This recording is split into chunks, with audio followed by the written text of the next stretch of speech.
can't see the cardinal hardly, can you?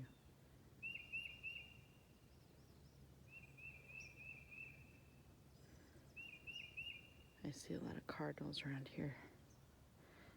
In all honesty, I saw a lot of cardinals and hummingbirds before Grandma passed, but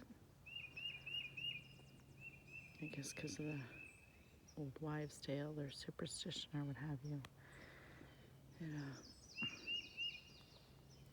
definitely feels more like she's here. I do have cardinals that will just sit right outside our sitting room. That's where we took Grandma when she was on hospice.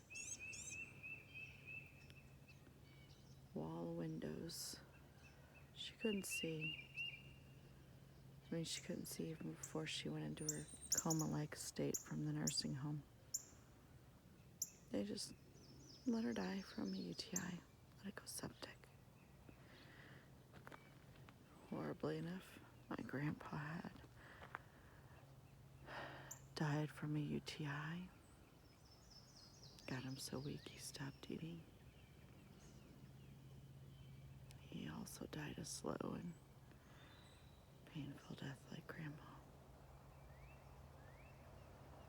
You always want him to go in their sleep, but that kind of sleep is not what you want.